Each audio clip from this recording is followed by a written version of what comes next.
Good evening. I'm uploading.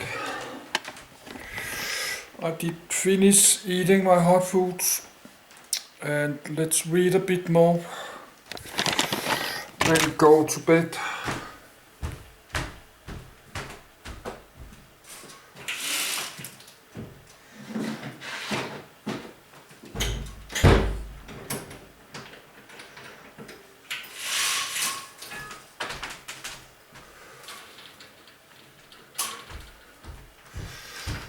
I like to go to bed like for real.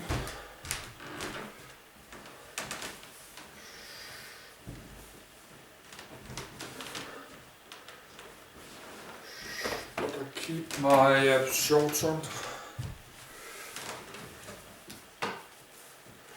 So I have to look tomorrow what to read next. But now I open many hundred.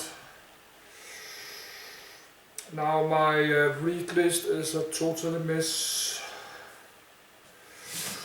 but just have to read a lot and close, read and close.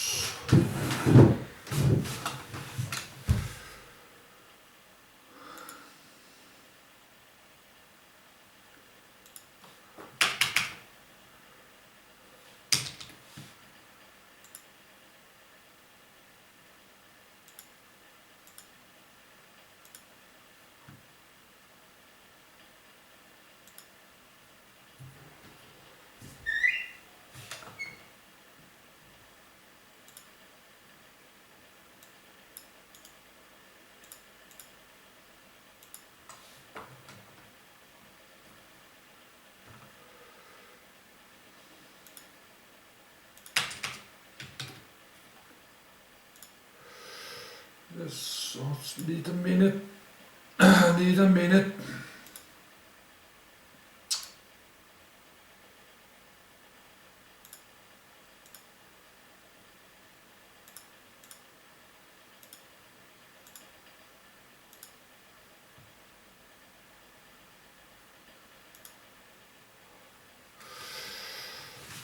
Need a minute just to finish my upload. Select thumbnail. So let's get up. No, not get up. Let's get to bed.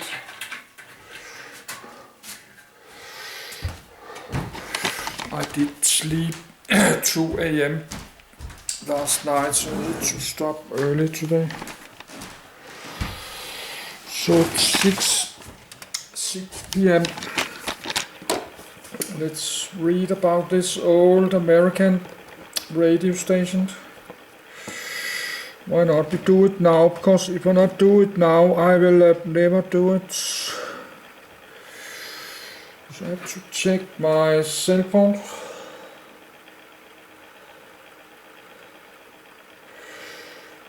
Nothing. Then we go. I need half a minute to get into my bed.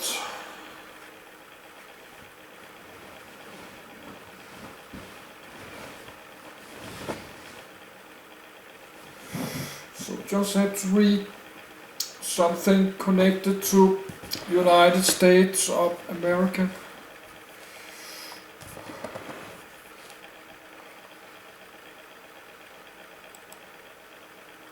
NBC Radio Network. For more on the collective history of the National Broadcasting Company, see History of NBC. The National Broadcasting Company's NBC Radio Network, also known as the NBC Red Network from 1927 to 1942, was an American commercial radio network which was in continuous operation from 1926 through 1999. Along with the NBC Blue Network, it was one of the first 2 nationwide networks established in the United States. Its major competitors were the Columbia Broadcasting System, CBS, founded in 1927, and the Mutual Broadcasting System, founded in 1934. In 1942, NBC was required to divest one of its national networks, So it sold NBC Blue, which was soon renamed the American Broadcasting Company, ABC. After this separation, the Red Network continued as the NBC Radio Network.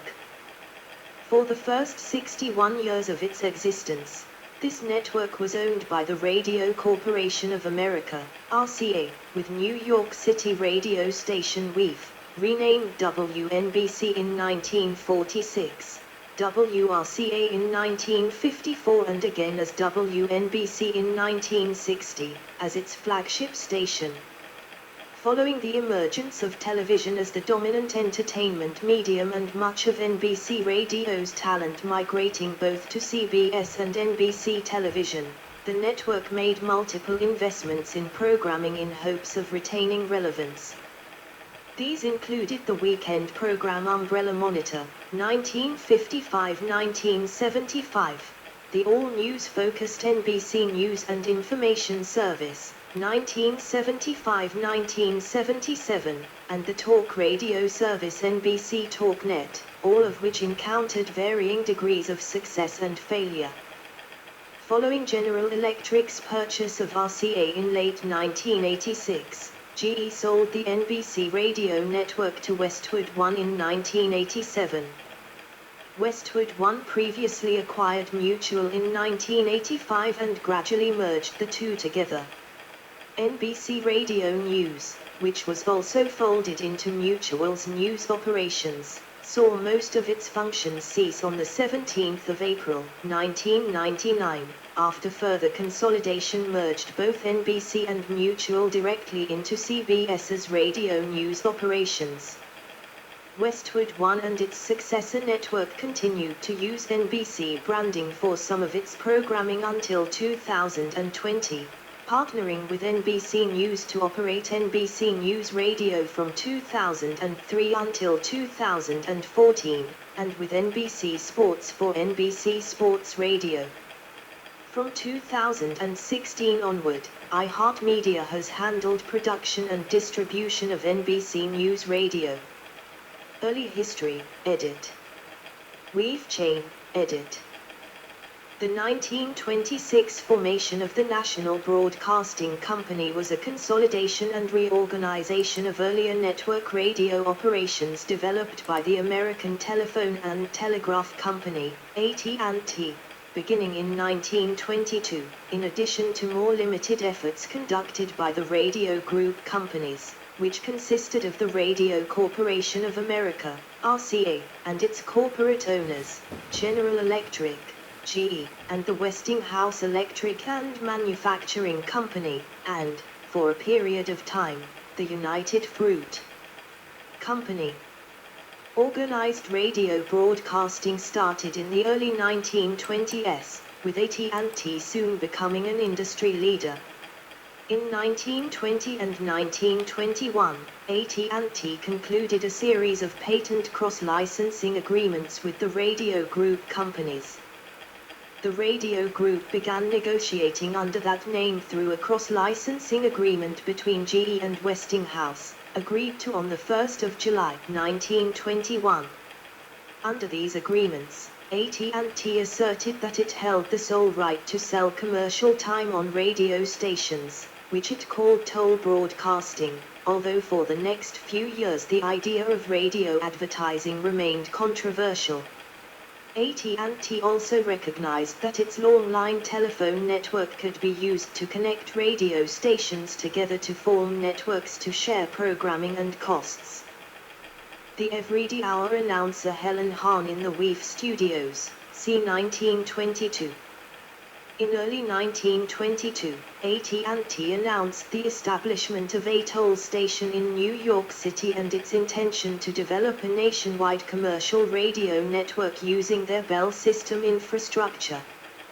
The original plan for the toll station was to offer the station for leasing to different operators for fees based on the length of airtime and the specific day part. Out of the two New York City stations AT&T set up, WEEF emerged as the more successful and served as the key station for AT&T's network development. Although the original plan was to build additional stations throughout the United States, The broadcasting boom of 1922 resulted in a total of over 500 assorted broadcasting stations by the end of the year, so AT&T only found it necessary to build one additional outlet, CAP in Washington, D.C., owned by its Chesapeake and Potomac subsidiary. AT&T's radio network, commonly called the Weave Chain, was first developed in the northeastern United States. The first joint broadcast was a one-time effort made on the 4th of January, 1923, when a program Weave originated was relayed by NBC in Boston, Massachusetts. The first continuous link was established on the 1st of July, 1923, when Colonel Edward H.R. Green arranged for AT&T to provide Weave programming for rebroadcast by his station, MUF at South Dartmouth, Massachusetts. The first transcontinental link was made in early 1924, and that fall a coast-to-coast network of 23 stations broadcast a speech by President Calvin Coolidge. By the end of 1925, there were 26 affiliates in the standard Weave chain, extending west to St. Louis and Kansas City, Missouri. One early success for the Weave chain was the Everyday Hour, the first sponsored program to be broadcast over a radio network, paid for by the National Carbon Company. Debuting over Weave in December 1923, the program quickly grew in popularity. Unlike most sponsored programs which typically featured music from a dance orchestra, it is credited as the first variety program and the first to utilize scripts and dress rehearsals prior to broadcast. The Everyday Hour's installment on the 4th of November, 1924, was notably interspersed with election returns read by Weave's Graham McNamee and aired over the Weave chain until long after midnight. McNamee already had made another first for the Weave chain 1 month earlier, calling play-by-play of the 1924 World Series over an 8-station hookup. On the 11th of May, 1926, AT&T centralized its radio operations into a new subsidiary known as the Broadcasting Company of America. Although not widely known at the time, this was done in anticipation of selling the radio network, the result of a management decision that the radio operations were incompatible with the company's primary role as the leading U.S. supplier of telephone services. WJZ Chain, edit. The radio group quickly recognized the value of network programming, but was badly handicapped in its attempts to effectively compete. AT&T's assertion that only it could sell radio advertising meant that the radio group stations had to be commercial-free, and thus were financed by their owners, which soon became a major drain on company profits. The radio group efforts centered on WJZ, a Newark, New Jersey, station RCA acquired from Westinghouse and moved to New York City on the 14th of May, 1923, the same day WJY launched as a timeshare, also owned by RCA and broadcasting from WJZ's Aeolian Hall facilities. RCA then inaugurated WRC in Washington, D.C., as a timeshare with cap on the 1st of August, 1923. Much of RCA's early efforts involved linking WRC and WJZ just as cap was already doing for Weave. However, AT&T generally refused access to its high-quality telephone lines to competitors, so these efforts generally tried to use telegraph lines, which were found to be incapable of good quality audio transmissions. Use of high-powered stations and shortwave connections were also investigated, but none of these approaches matched the reliability and quality of AT&T's telephone links. The first RCA network broadcast occurred on the 17th of November, 1923, when WJZ rebroadcast play-by-play of a Princeton Tigers-Harvard Crimson college football game over GE's WGY in Schenectady, New York, linked together via the Western Union system. The first attempt at using shortwave for chain broadcasting took place on the 7th of March, 1924, when Westinghouse's KFKX in Hastings, Nebraska, constructed as an experimental repeater for KDKA and supplanting KDPM in Cleveland, Ohio, was part of a 4-station network involving WJZ, WGY and KDKA, with KGO in San Francisco receiving KFKX's signal. While that experimental relay suffered from barely distinguishable audio on KGO's end, a second attempt, also including WRC, on the 15th of November, 1924, was judged a transcontinental success as KGO was better able to pick up KFKX. The WJZ chain saw little growth compared to AT&T's efforts. President Coolidge's March 1925 inaugural speech was sent over an AT&T transcontinental network of 23 stations, but the WJZ chain's broadcast of the speech was carried by only 4 stations, all located in the East. Formation of the National Broadcasting Company, edit. A few weeks after AT&T consolidated its radio operations into the Broadcasting Company of America subsidiary, it agreed to sell BCA's assets to RCA for approximately $1 million, equivalent to $17.8 million in 2024, a deal made public on the 22nd of July, 1926. This sale transferred ownership of WEAF to RCA. Included was WEAF's network of 15 stations, plus an agreement by AT&T to make its telephone lines readily available for networking. In a separate deal, CAP was sold to RCA on the 28th of July, 1926, its broadcast hours ceded to timeshare partner WRC 3 days later. Variety regarded the sale as an economical one for AT&T, as the WEAF chain generated an annual income of $500,000, with little hope of turning a profit, which even an affluent corporation like AT&T takes into consideration. While the deal was criticized for granting RCA a monopoly on broadcasting, a charge RCA denied, then Secretary of Commerce Herbert Hoover declined to publicly comment. Chief Radio Supervisor W.D. Terrell stated that neither he or anyone else in the Commerce Department had legal jurisdiction to reject the deal inasmuch as they could not prevent a store from selling bread or meat. On the 13th of September, 1926, RCA Chairman of the Board Owen D. Young and President James G. Harbord announced the formation of the National Broadcasting Company, Inc., to begin operations upon RCA's acquisition of WEAF on the 15th of November. A widely placed full-page company advertisement stated that the purpose of the National Broadcasting Company will be to provide the best program available for broadcasting in the United States. It is hoped that arrangements may be made so that every event of national importance may be broadcast widely throughout the United States.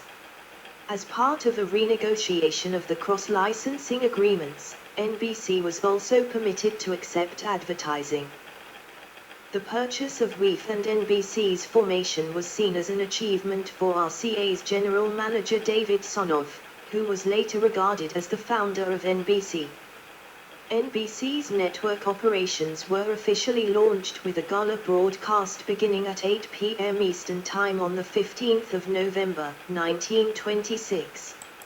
In anticipation, one newspaper reported, "The most pretentious broadcasting program ever presented, featuring among other stars of the theatrical, concert and radio field, some of whom have never been heard on the air, will mark the introduction of the National Broadcasting Company to the radio public Monday evening," with NBC President Merlin H. Aylesworth characterizing the event as a 4-hour program beginning at 8 p.m., which will live long in their memories as an occasion marking another milestone in the history of radio broadcasting. Carl Schlegel of the Metropolitan Opera opened the inaugural broadcast, which also featured Will Rogers and Mary Garden. This broadcast, which included a remote link from KYW in Chicago, was coordinated through WEAF, and carried by 22 Eastern and Midwestern stations, located as far west as DAF in Kansas City, Missouri. Networks, edit. Red and Blue Networks, edit. Main article, Blue Network. Following NBC's formation, RCA inaugurated a second network on the 1st of January 1927, called the Blue Network. It was led by WJZ along with Westinghouse's WBZ, KDKA and KYW, with the WEAF-led chain concurrently named the Red Network. The debut program, sponsored by the Victor Talking Machine Company, was carried on both chains and subsequently alternated between Red and Blue on a weekly basis. WEAF historian William Peck Banning suggested the Red and Blue names originated from circuit maps drafted in colored pencil by Bell system engineers, which carried over as these circuits began to be used exclusively for radio. Thus the former WEAF chain, mapped out in red, became the Red Network. RCA's Radio Age magazine outlined a similar reason in 1942, 4 years before Banning's book was published. Other possible explanations for the names included pushpins engineers used to mark affiliates of WEAF, red pins, and WJZ, blue pins, the colors of wires used for switchboards, or from jack panel connections. The names were not commonplace as newspapers also referred to NBC WEAF or NBC WJZ. NBC made NBC Red and NBC Blue official network designations by 1936. Orange Network, edit. As 1927 began, KFI in Los Angeles and KPO in San Francisco were successfully transmitting live programming to a regional network of their own, dubbed the Orange Network, notably originating play-by-play of the 1927 Rose Bowl and a live performance of Carmen from the Philharmonic Auditorium on the 23rd of January, 1927. The latter broadcast was additionally relayed over CNVR in Vancouver, WAMD in Minneapolis, and WGY.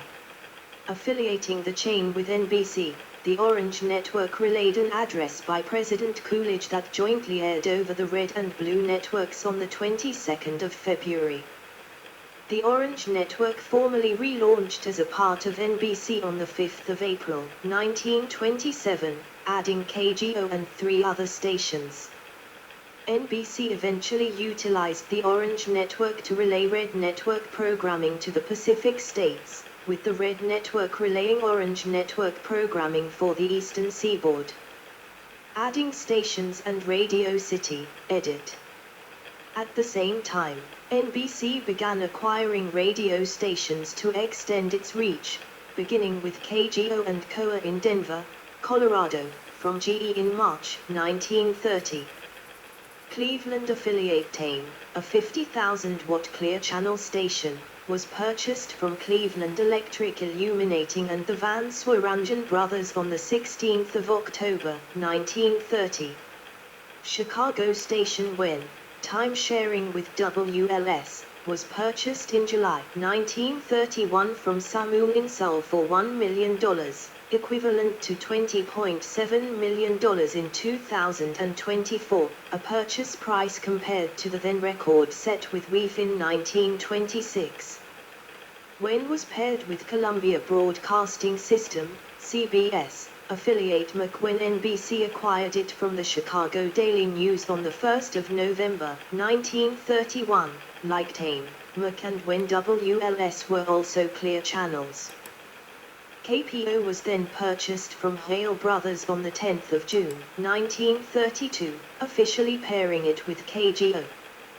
The previous October, KPO became one of the lead stations for the NBC Gold Network, a regional chain of stations that also relayed Blue Network programming.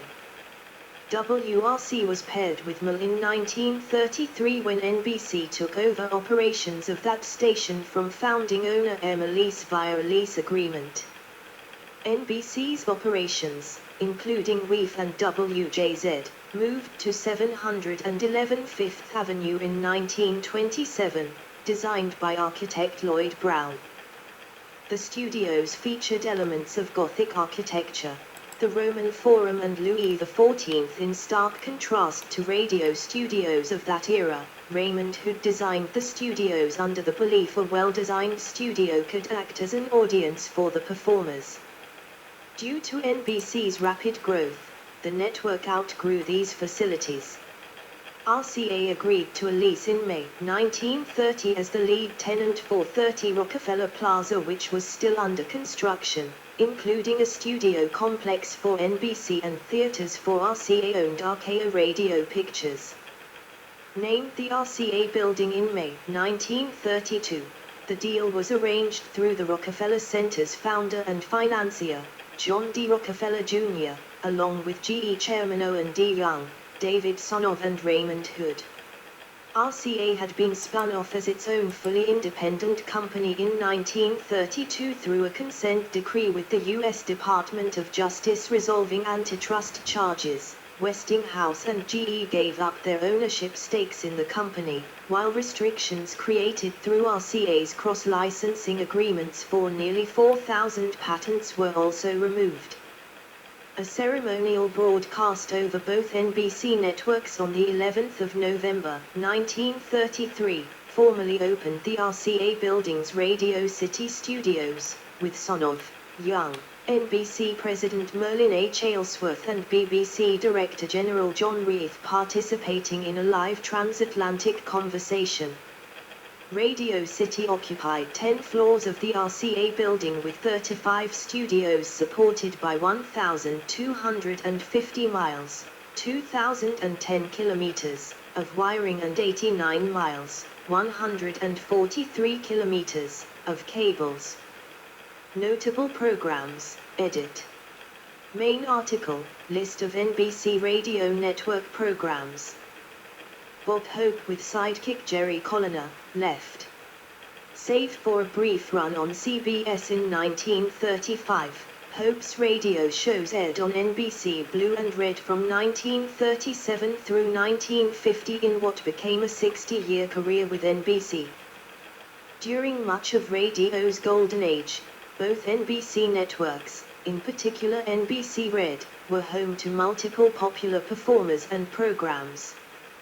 The two networks originally did not have distinct identities or formats and, beginning in 1929, shared use of the distinctive three-note NBC chimes.